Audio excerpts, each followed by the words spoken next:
Okay, we will begin with the Democratic National Convention in Chicago.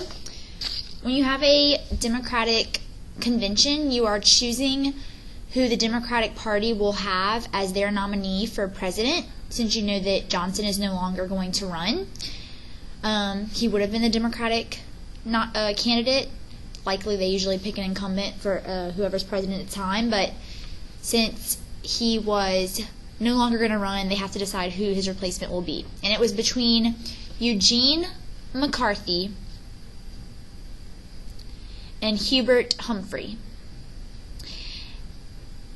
Now, Humphrey was, right off the bat, a very likely choice because he was Johnson's vice president.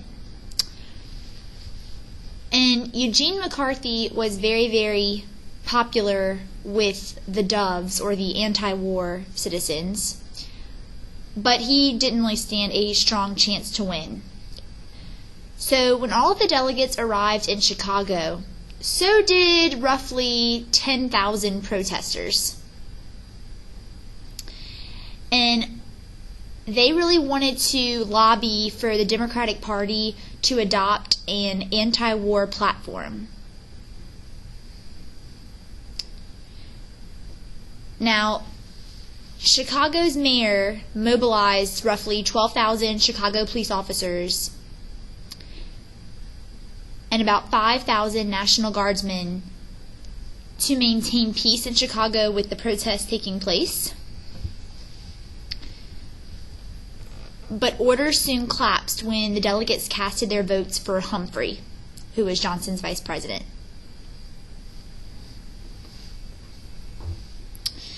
So, with TV cameras focused, the police marched into the crowd and sprayed them with mace because they were getting very violent and threatening to march on the convention.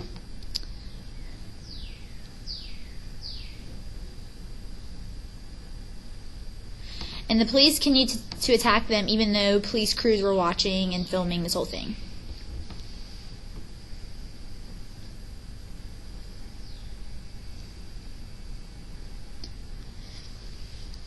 Well, because of this chaos in the Democratic Party, the one person who's going to benefit from this is President Nixon.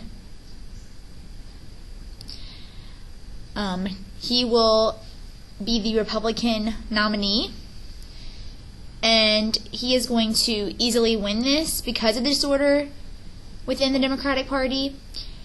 He campaigned on a platform of restoring law and order, and this appealed to many middle-class Americans who were tired of all of the riots and protests the 60s had brought.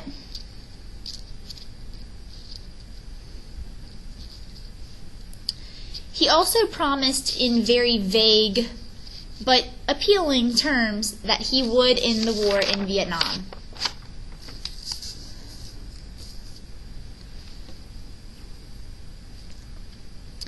Eventually, Nixon would end our involvement in Vietnam, but not before he is going to make things even more radical through his actions. So we'll now transition to President Nixon and Vietnamization.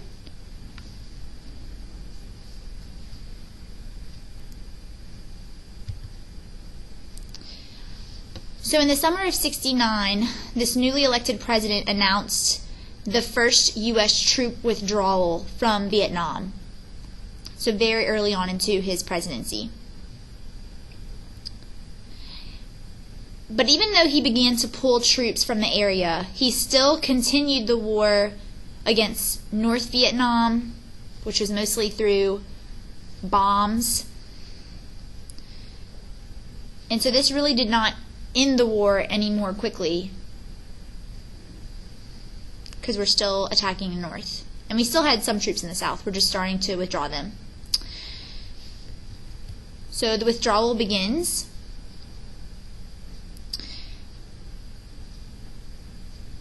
The United States demanded the withdrawal of North Vietnamese troops from the South, and that the present South Vietnamese government should remain in power. Well, you know the North's not going to agree to that. The North demands that the United States withdraw their troops from Vietnam, and that the Southern government needs to step aside for a new government controlled by the North under Ho Chi Minh, as well as the Viet Cong. So Nixon must kind of decide what he needs to do, because if he just simply removes all the troops, the North isn't going to leave them alone. But he doesn't want to agree to the North's terms either. So he and his security advisor, Henry Kissinger, you don't have to know Kissinger's name, but his national security advisor kind of helped him come up with a plan. The plan's called Vietnamization. And this definition is the gradual withdrawal of troops so that the South Vietnamese government could take a more active role. It's basically gradually handing over the war to the South Vietnamese so that hopefully they will be able to defend themselves against the North.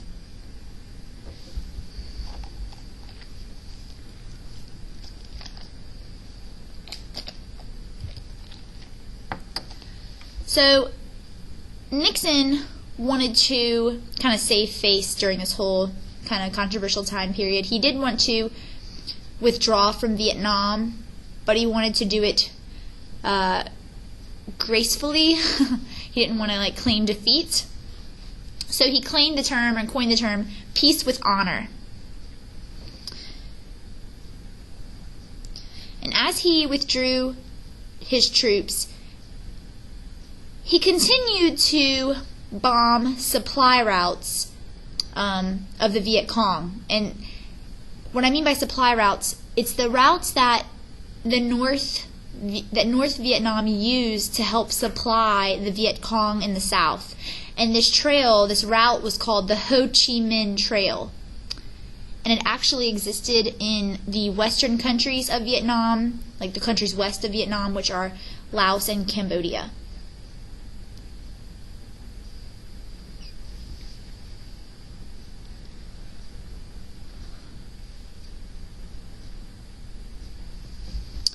So troubles continue on the home front. And this will be the last section that we talk about today. So the silent majority.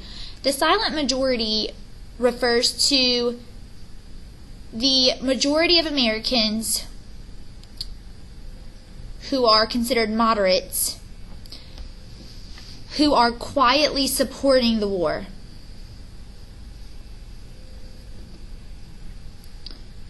Now, Nixon would try really, really hard to appeal to this group of people, and many will support Nixon, but the events of the war continued to divide the country.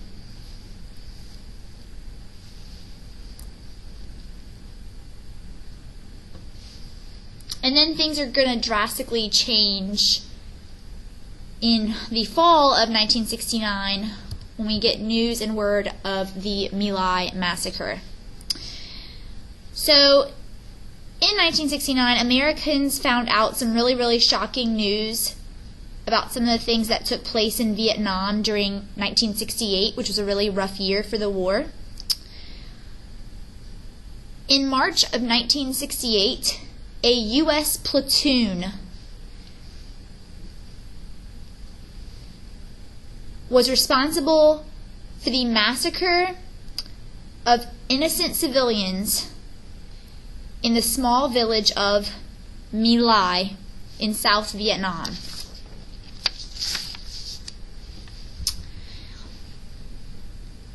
The soldiers were searching the village for Viet Cong influence, but they didn't find any.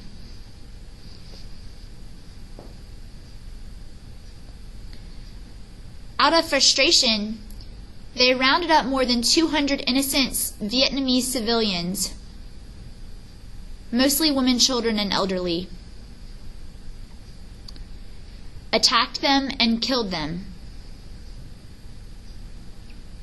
You can imagine this is very, very disturbing to hear, if you were on the American home front at this time, learning this about some of the things your troops did overseas. A little background is that we don't know in detail if there were any potential miscommunications that happened before the massacre occurred. The troops were very, very frustrated with the enemy they could not see. Certain paranoia, could have been involved, but it did happen, and it's inexcusable. 25 military officers were charged with this event, but only the lieutenant in charge, the commanding lieutenant, Calley, his last name was Calley, was actually convicted and imprisoned.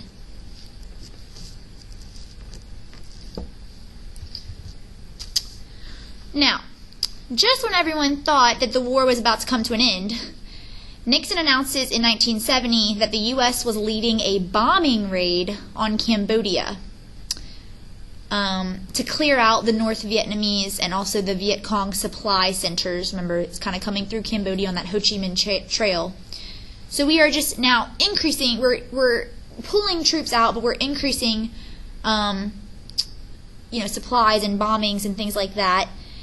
And so lots of protests are going to result because of this, particularly on college campuses, which is going to lead us to one of the worst protests that happened during this era, and that's Kent State University in Ohio. So this is one of the worst protests at a university. Student protesters at Kent State, burned down the school's ROTC building on campus. Because things got so crazy, the mayor had to call in the National Guard. Protesters started throwing rocks at the National Guard, who then fired live ammunition into the crowd. And this gunfire wounded 9 people but killed 4. And some of these people who were hurt or killed were not even involved in the protests at all. And there's a couple of other instances at colleges across the country where violence erupted and people died because of it. So this shows that the nation is very, very much still divided over the Vietnam issue. And the last thing we'll discuss today is the Pentagon Papers. So, because of what happened in Cambodia with Nixon announcing the invasion in 1970, this loses him a lot of support. Congress repealed the Tonkin Gulf Resolution in December of 1970. And this actually takes away the president's authority to do anything regarding Vietnam without the permission of Congress. But Nixon will lose even more support after a former Defense Department worker leaked what became known as the Pentagon Papers.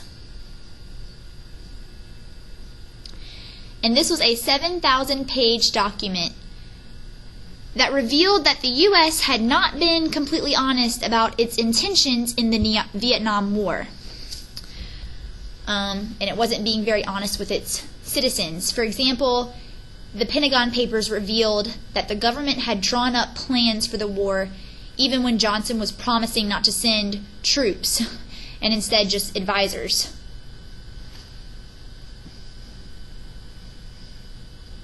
So it kind of just proved that the government was lying to the people for most of the war. All right. We'll stop today, and we will finish these notes tomorrow and hopefully have a little time at the end to review.